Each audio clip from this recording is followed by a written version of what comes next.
So there is this little indie game called Lost in Vivo. It was originally released in 2018. The game is described by its author as a horror game about claustrophobia, and the plot is, I guess, fairly simple. It starts out fairly simple, but not in a bad way. So one evening you're walking your dog, then a little rain turns into a terrible storm, which ends up washing your dog down a broken sewer system.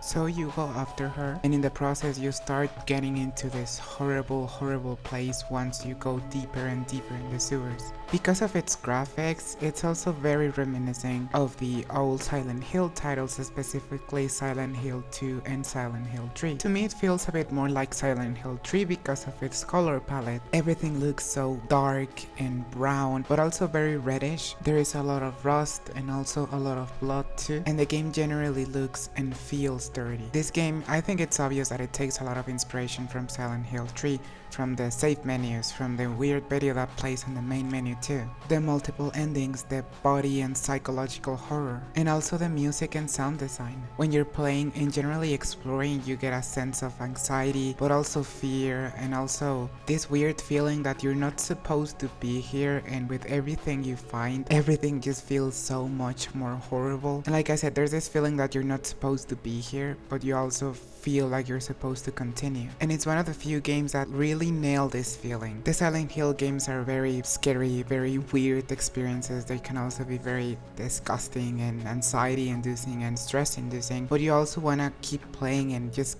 continue the story, you know, and I think this game just nails that feeling as well. The combat feels good, using melee weapons and shooting feels good, and the reload animations and sounds are very nice as well. I think it also helps that it's a first person game, not only to convey this feeling of claustrophobia that the game is going for, and you know, I just gotta say the ambience and like the feeling of just existing in this like horrible place is just very well done. The enemy design is also pretty good. The enemies are weird and disgusting, and the sounds they make and how they move, it's just so uncanny to look at. But I also get the feeling that the monsters are like somehow in pain when you're fighting them. Like it just doesn't feel nice to fight them, and that's a good thing. I mean that in a good way. In a lot of games, when you're fighting enemies, you know that that particular enemy is either a monster or an alien or a zombie or whatever that enemy may be. But here, even though I've tried reading notes and like diving into the lore, I just don't really know 100% what the creatures are, and that just uncanny feeling of like not knowing 100% is just so good and so bizarre. The game takes an incredible advantage of this feeling of the unknown. You don't really know where your dog is, but you're chasing after her. You don't really know who you're fighting. You don't really know where you are like 100%, and you don't really know where you're going next. Traversing to the levels is mysterious and nice in just so many ways, but also very creepy. You start off at this sewer system, and then you end up at a train station, and then using the train you somehow end up at a different location, and then you end up at like a mine section, and then at a research facility, and it's just so weird. And I think this is also a very heavy game psychologically speaking. I know the game focuses a lot on bulimia and eating disorders, body dysmorphia, and body image in general as well. If you think about it, a lot of the mirrors are covered up, and some of the enemies are actual flesh mirror themselves. And I know I'm not alone when I say that this game just reminds me a lot of Silent Hill 3. And there is also this part of the game that feels almost magical or otherworldly. The save rooms, for example, do not feel like they're physically there. I mean, I suppose they are, but once you enter, there's this big statue and this weird floating symbol that you can use to save. There's also this very clever way that the game scares you in a save room. There was this one time that I was playing, and when I tried to save, it said game broken instead of game saved or something along the lines, which it was like really weird because it was right before a combat section, and just my adrenaline went up, and I was just super anxious during that particular fight. And there are so many little psychological tricks that the game uses to scare you too.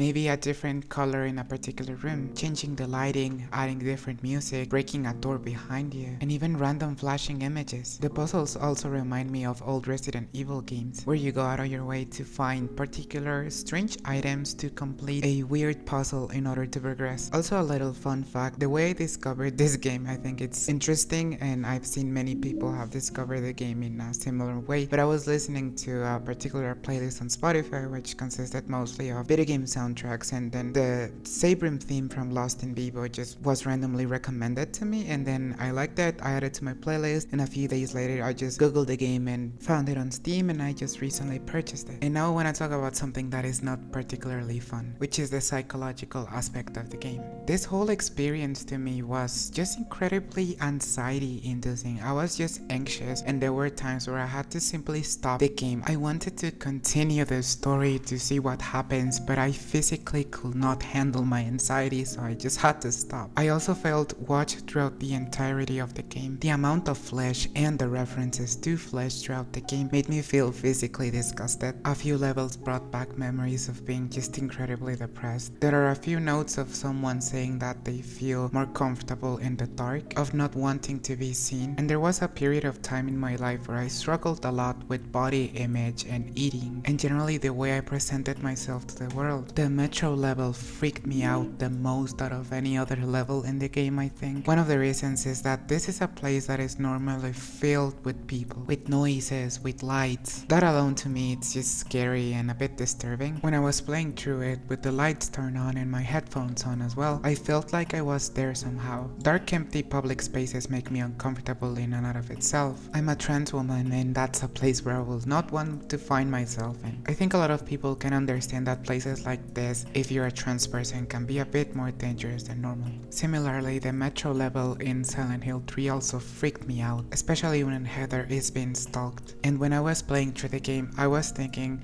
how can someone have this like mental and physical capacity to just continue and continue on? At first I reminded myself that we were looking for the dog. She's a service dog, and I'm pretty sure she's very important to our protagonist. But by the later levels, I could not help but to think that a lot of the times when we're depressed, we just continue and continue on without any particular reason. That has happened in the past and kinda recently too, and I think the game just conveys this feeling incredibly well. Also, when I was doing some research about the game, I found out about in vivo exposure therapy, which is basically forcing someone to face something they fear, whether that being an object, a situation, or an activity, but in real life. It's like our protagonist being claustrophobic and pushing them through these enclosed levels. It's like me playing the game that is making me physically anxious and scared, but just continue to playing through it. And if we take a page out of Silent Hill's book, we can see the actual events that our player goes through as this type of experience